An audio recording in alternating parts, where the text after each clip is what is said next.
El misterio de Belicena Vilca es una novela mágica que nos invita a realizar un viaje imaginario por el mundo de la gnosis primordial y los misterios que están ocultos detrás de la historia consistente en una gran conspiración universal para mantener nuestras mentes atrapadas en la desorientación, en el gran engaño.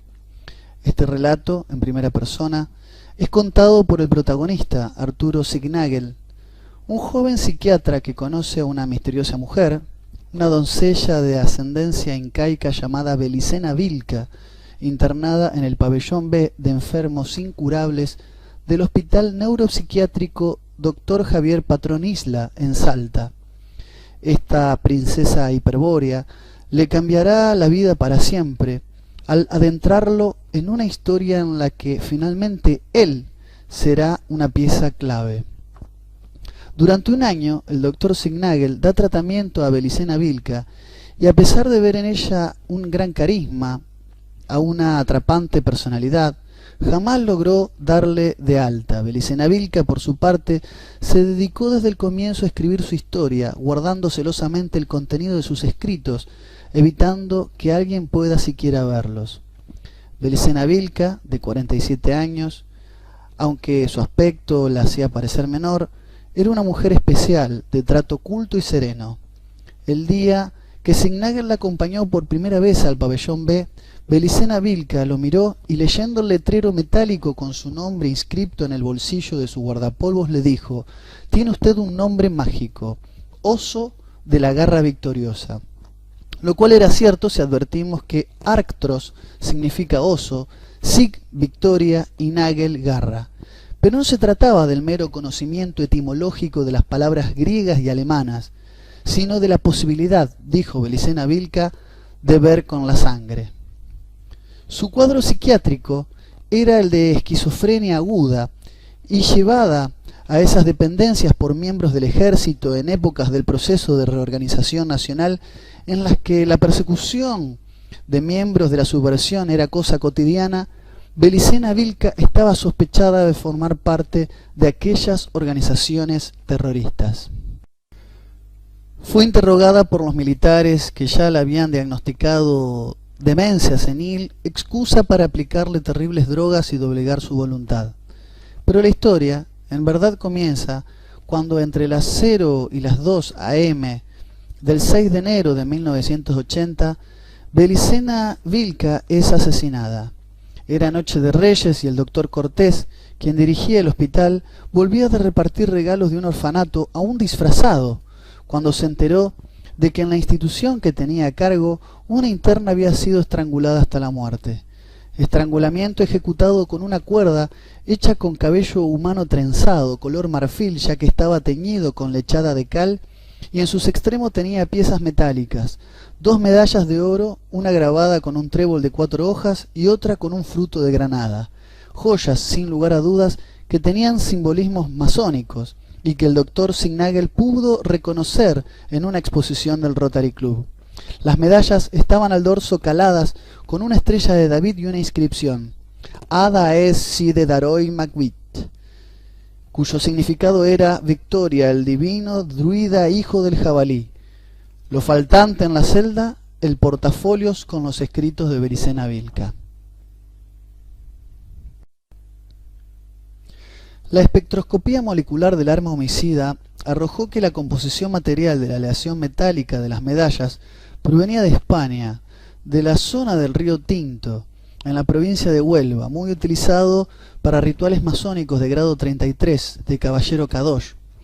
Con lo complejo de la situación y estando Belicena Vilca sin familiares cercanos que clamen justicia, el caso a cargo del sargento Maidana sería archivado muy pronto, sobre todo por lo inexplicable del hecho que aconteció en una habitación herméticamente cerrada, sin rastros, sin violentar ninguna abertura, como así tampoco existiera copia de la llave para abrirla.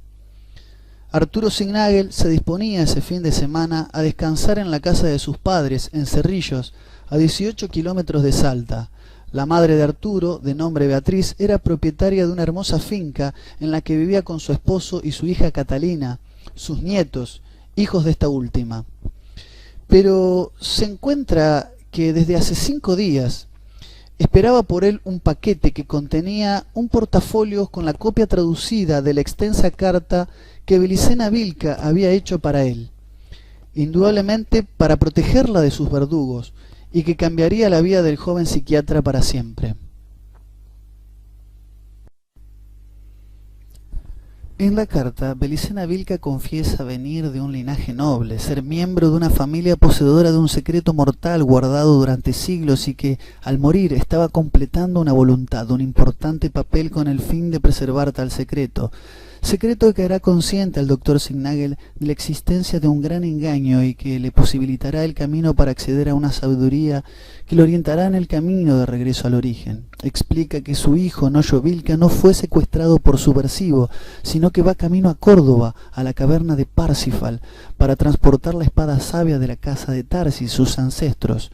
Esta espada fue traída desde Europa a América por Lito de Tarsis, quien desembarcó en Colonia Coro en 1534, se casó con una princesa inca llamada Aquila, con quien tendría una descendencia que formaría un linaje de 400 años hasta ella misma, Belicena Vilca. ¿Pero qué es esta espada sabia y por qué es tan importante? Esta espada encerraba un poder iniciático protegido por los caballeros de la casa de Tarsis, familia esta que practicaba un culto que se remitía a los días posteriores al hundimiento de la Atlántida. Los sobrevivientes de tal hundimiento, que no se debió a una catástrofe natural sino a una gran batalla, una guerra esencial en los albores de la humanidad, se dividieron en dos grupos, los denominados atlantes blancos y los atlantes morenos, y continuaron su guerra por miles de años. Los atlantes blancos, señores constructores, se enfrentaron con los atlantes morenos para proteger un secreto que será el legado de los señores de Tarsis, de los que Belicena Vilca desciende a través de una sorprendente historia. La Atlántida se hunde en un enfrentamiento entre dioses. Los dioses leales al incognoscible, que es el verdadero Dios, de lo increado más allá de las estrellas, contra los dioses traidores, corrompidos por el Dios Uno, el demiurgo maldito, creador de la materia que aprisiona el espíritu humano. El Dios de la creación, Jehová Satanás, sustenta su reino material, su poder, en una prisión para el espíritu humano increado de los hombres blancos. El demiurgo, junto a sus huestes de dioses traidores, que le rindieron obediencia, mantienen al hombre sumido en una prisión material y un terrible engaño. Los atlantes morenos y los dioses traidores conforman así las potencias de la materia y han fundido un pacto cultural basado en el holocausto, el sacrificio de sangre para adorar al Dios Uno. Los atlantes blancos, por su parte, leales al incognoscible, contrapusieron un pacto de sangre, esto es, el acceso gnóstico a la sabiduría hiperbórea por vía iniciática para retornar al origen increado, al sí mismo, más allá de las estrellas. Los atlantes blancos, hombres de Cromañón, poseen espíritu increado. Los atlantes morenos, neandertales, poseen la calidad de animales hombres. Estos últimos fueron exterminados por los primeros, los atlantes blancos, que fueron los guardianes de la sabiduría lítica y fundaron un linaje de hombres de piedra, guerreros inmortales. Los atlantes morenos lograron sobrevivir aceptando la misión dada por el demiurgo creador, esto es, destruir las construcciones megalíticas de los atlantes blancos quienes, luego del hundimiento de la Atlántida, se dirigían a occidente, a la ciudad de Tagar o Agartha, en el continente milenario llamado Hiperbórea, un vórtice hacia un mundo increado, la última Thule. Hiperbórea significa la patria del espíritu. Los atlantes blancos sellaron un linaje con los nativos de la península ibérica, dando origen a los primeros reyes guerreros con herencia divina. Se funda así una aristocracia de sangre y espíritu. Esto era posible porque los reyes guerreros de cada pueblo aliado legaban una piedra de Venus, una piedra esmeralda finamente pulida, portadora del signo del origen, reflejo presente en la sangre pura. Los atlantes blancos afirmaban además estar comandados por un jefe blanco al que llamaban Nabután, Wotan o simplemente Odín, quien reveló a los atlantes blancos el signo del origen, signo incomunicable y que sólo era percibido por aquellos que eran poseedores del símbolo del origen. su fiel reflejo. El dios Sanat, por su parte, se instaló en el trono de los antiguos reyes del mundo, en el palacio Korn de la isla blanca Gig, conocida posteriormente en el Tíbet como Chang Shambhala o Desung. Contaba con el apoyo de misteriosos ángeles, los Serafín Nefilim, los dioses traidores al espíritu del hombre, 200 más o menos, y regían sobre la jerarquía oculta de la tierra o fraternidad blanca, hombres magos, los druidas, y sus aliados, los golem. En determinado momento, el pacto cultural se impuso al pacto de sangre de los atlantes blancos, y muchos de los hijos de la sangre pura cayeron en la desorientación. Esto pasó por un estado de fatiga de la guerra, y los atlantes morenos lograron una penetración cultural. Seducidos por la acumulación de bienes y placeres de la carne, los reyes guerreros adoptaron el culto y lo impusieron a sus pueblos, entre ellos los propios miembros de la casa de Tarsis. Como el culto venera al Creador, los señores de Tarsis adoptaron el culto de una deidad femenina, Belisana o Belicena, la diosa del fuego frío, que es un mito arquetípico de adoración a una deidad antigua, pagana, la diosa Pirena, la Ashtarté fenicia, la Ishtar asiria, la Inanna sumeria, la Medusa, virgen sacerdotisa del templo de Atenea, tan hermosa que Poseidón la deseó para sí y la violó. Atenea, celosa de su belleza y del encuentro con el inmortal, la maldijo con fealdad monstruosa y a todo hombre que la mire para que se convirtiera en piedra. Pero esto es sólo el mito deformado de Perseo, llevado adelante por los golem, los servidores del demiurgo. Esta deidad femenina es en realidad la Virgen de Agartha, una doncella atlante que, leal al incognoscible, dio a luz al Christos Lucifer, al portador de la luz, Prometeo, que se robó el fuego sagrado para entregárselo a los hombres, Nabután, el niño del Balamudra que salva al espíritu increado haciéndolo consciente de su origen. Los hombres de piedra que siguen a Pirena son los iniciados en la gnosis eterna. Con el cristianismo, los caballeros de Tarsis se ocultaron de la fraternidad blanca y de su persecución, adorando a la Virgen de Agartha, a la Virgen de la Gruta, la Virgen de la Candelaria, la Virgen de la Vega, la Pachamama.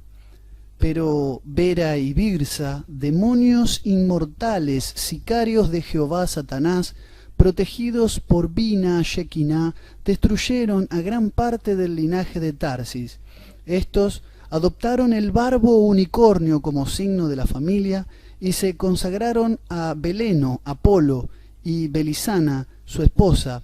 Fueron provistos por Nabután del signo del origen con el que podrían enfrentarse al Dios creador. El Dios creador, el demiurgo del universo creado, Brahma para los hindúes, es Adonai Sebaot, es decir, el Señor de los ejércitos, ejércitos integrados por los Serafín Lefilim, al mando de Metatron, el que está más cerca del trono, mencionado en el libro de Enoc, el joven, el cultor de la flor de la vida del Zohar, el gran arcángel que dirige las huestes celestiales para hacer cumplir la voluntad del Uno, que es destruir la casa de Tarsis, y sustituir la adoración de la Virgen de Agartha por la Virgen de los Milagros y a Nabután por Metatron, para atrapar de una vez por todas a la humanidad en el engaño y la desorientación. A través de la carta de Belicena Vilca, Nimrod de Rosario nos enseña que el poder de Jehová Satanás se encuentra codificado en el Sefer Yetzirah, libro talmúdico que decodifica el árbol de la vida en sus 10 sefirot, la corona, la sabiduría, la inteligencia, la misericordia, la justicia, la belleza, la victoria, la eternidad, el fundamento y el reino, donde cada uno de ellos es un aspecto del demiurgo, el Etz Yayayim, con sus 22 conexiones que a su vez son las 22 letras del alfabeto hebreo, donde las 3 primeras, Keter, Joimá y Binah, del mundo Olam Asilut, son las constructoras del mundo de la ilusión, el calabozo del alma, el reino, el mundo físico, el Malhut. El mundo del alma, estudiado por la Kabbalah, transmitida por Jehová a Moisés en el monte Sinaí, y retransmitidos a la jerarquía oculta, la orden Melquisedec, servidores de Elohim por Vera y Birsa, a los sicarios del Demiurgo, se opone al mundo del espíritu, estudiado por la sabiduría hiperbórea, el legado de los dioses liberadores y reveladas a los guerreros del pacto de sangre. Pirena, madre de Nabután, la protectora de Tarsis, fue protegida por el culto secreto a Deméter, Perséfone y los misterios eleusinos, que fueron proscriptos por el cristianismo luego de Constantino y custodiados por los maestros cátaros y albigenses, ya entrada la Edad Media. Queda muy claro en la obra de Nimrod de Rosario, en esta novela mágica, que el cristianismo es algo como vaciado de contenido, porque incluso dentro de la propia iglesia hay una serie de papas, desde Inocencio III hasta Bonifacio VIII, que él llama papas golem, que están al servicio de las fuerzas malignas del demiurgo.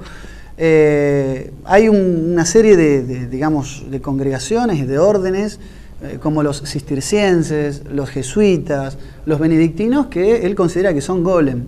Mientras que hay otras órdenes, como la fundada por Santo Domingo de Guzmán, los dominicos, la orden de los predicadores, como se le llama, donde había un grupo que operaba en la Edad Media que se llamaba el Circulus Dominicanis, que trabajaron en pro de preservar a la Virgen de la Gruta como imagen que conservaba el mito de la Virgen, pero la versión pagana traída al cristianismo como una forma de preservar a la herencia de los tartesos dentro de una situación de persecución por esta fraternidad blanca que quería eliminar esta gnosis que hablaba de los dioses liberadores, de la famosa piedra de Venus y esta famosa espada sabia que aparecen en la trama de la historia, ¿no?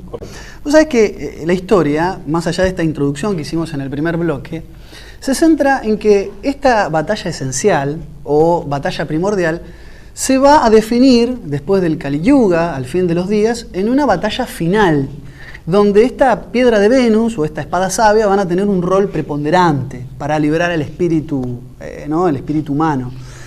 Hay tres momentos de la historia, dice en este libro, Nimrod de Rosario, donde la casa de Tarsis, los que vendrían a ser para él los buenos dentro de la historia, logran frustrar los planes de construir una sinarquía universal, es decir, una sinarquía que va a someter a la humanidad al Dios Jehová Satanás creador. Al Dios de la materia. El Dios de la materia, el Dios de la creación, tal cual. La primera se ubica, dice Nimrod, en el en el segundo milenio antes de Cristo, donde un rey casita, que se llama Nimrod, y esto lo quiero aclarar porque de ahí Nimrod de Rosario, su propio seudónimo, era rosarino. Nimrod, un rey casita, junto a un general llamado Ninurta y unos 50 arqueros, fieles al dios arquero Cus, logran a través de un ritual donde un sacerdote hierofante en un sigurat que es una torre, sumerio, un templo sumerio, un sigurat altísimo que llega hasta el cielo, uno piensa enseguida en la torre de Babel, ¿no? Emplazado en Borsippa, al norte de Nínive, logran escalar hasta la torrecilla más alta del sigurat y mediante un sacrificio de la diosa Ishtar, logran abrir un portal y entran al lo que se llama el Chan Shambhala, la guarida de los demonios. El rey casita logra penetrar en el corazón mismo de la guarida del dios Anat y se enfrenta a un grupo de supuestamente ángeles, que él lo llama como Iwa Anakim, y enfrentarse a Cocabiel, que es uno de los 200 dioses traidores, es decir, un serafín nefilim, que lo estrangula, lo increpa, le dice: quisiste conquistar el cielo, te va bien el nombre de Nimrod el derrotado, y le rompe el espinazo. En ese momento Nimrod logra clavarle una daga de jade bendecida por los dioses liberadores y ambos mueren. Pero lo que logra Nimrod es poner a prueba la inmortalidad de los arcángeles, o la inmortalidad de estos, en este caso, demonios. Un segundo revés que se da a principios del siglo IV, ¿no? En 1307, la caída de Jacques de Molay y la Orden de los Templarios se da por la aplicación de la estrategia del cerco aplicada a través de la sabiduría hiperbórea por un iniciado que es Felipe IV el Hermoso de Francia, que junto a una serie de nobles, Guillermo de Nogaret, Guillermo de Plaisant, el Papa Clemente V, un papa hiperbóreo, logran doblegar la constitución de una sinarquía bancaria que estaba en manos de los templarios. Claro, así como nos han contado. De aplicar la usura cuando el cristianismo para someter tal la cual. prohibía. ¿Qué digo mal? El cristianismo la prohíbe. Claro. El catolicismo la prohíbe. Tan grande que es haya católicos que hoy no lo sepan o no se acuerden es otro tema. Este Circulus Dominicanis, esta logia y la logia Einherjar, que han trabajado como también de manera secreta a través de la historia, lograron frustrar los planes de la Fraternidad Blanca a tal punto de que los dioses le mandan un mensaje a través de un tal capitán Kiev de que tienen que transportar la espada sabia a América. Y ahí es donde Lito de Tarsis, que es un ancestro de Belicena Vilca, viaja en 1534 a América. Y se encuentra con un grupo de amautas del Bonete Negro y un grupo de atumurunas. Los atumurunas son unas tribus que generaron su reino en el norte de Cusco, fíjate qué interesante, que realmente existió. Creo que el antropólogo Jacques-Marie de Maillet tiene investigaciones de que lograron forjar su imperio al norte de Cusco y sometieron a los aymaráis y a los quechuas. Y que, bueno, él viaja, Lito de Tarsis, viaja con estos atumurunas, que tenían también una piedra de Venus en una corona, la corona de Colman. Aclaremos que la zona está científicamente demostrada, incluso con restos. Eran constructores de piedra, por eso también. Correcto. Y el origen, si se quiere, indoeuropeo de algunas de esas tribus. Se supone que estas tribus, o se dice que estas tribus tienen un origen digamos, vikingo, que vienen. O aún anterior. O aún anterior, ¿no? Que han llegado a las costas americanas mucho antes del descubrimiento de América. Bueno, de Maillet fue un difusor en Argentina como antropólogo del descubrimiento en una península, lamentablemente no recuerdo el nombre en este momento, en el Perú. Es un descubrimiento que hizo un antropólogo peruano con un norteamericano, en donde había decenas de cadáveres momificados, con clarísimos y evidentes rasgos indoeuropeos. Bueno, perseguidos por los golem de Aguitas, los atumurunas y bueno, Lito de Tarsis se casa con una princesa inca Quila, originaria de los atumurunas, y este linaje puro llega hasta Belicena Vilca, de ahí la última princesa inca, ¿no? Como epílogo no quería dejar de mencionar el tercer revés a estos planes que menciona el autor. Está dado por vos sabrás muy bien que en épocas del Tercer Reich, hubo en particular una operación, la operación Alt-Westen, llevada adelante por Ernst Schäfer en el Tíbet, para tratar de encontrar el origen indoario en lo que tiene que ver con la India del Punjab, ¿no? La India del Punjab, así, la India del norte. La India lindante con el Tíbet. Bueno, acá hay una historia donde la Thule Gesellschaft, sociedad secreta de la Orden Negra SS, envía a un personaje ficticio que es el tío del protagonista, el tío de Arturo Signagel, el psiquiatra que tiene las conversaciones con Belicena Vilca, que fue un Sturmbannführer de las SS de su juventud. Va en una operación que se llama Clave Primera a tratar de cerrar las puertas del Chang Shambhala, que se encuentra en la cordillera Kunlun, en el límite con China, y que justamente en realidad lo que tendían a hacer, lo que buscaban era frustrar un pacto secreto que iba a ser un traidor de la Abwehr, que era Ernst Schäfer, con las potencias de la materia, entregando digamos, a la humanidad y a la Alemania del Reich de los 1000 años, entregándolo al bando enemigo, a las potencias del dios Jehová.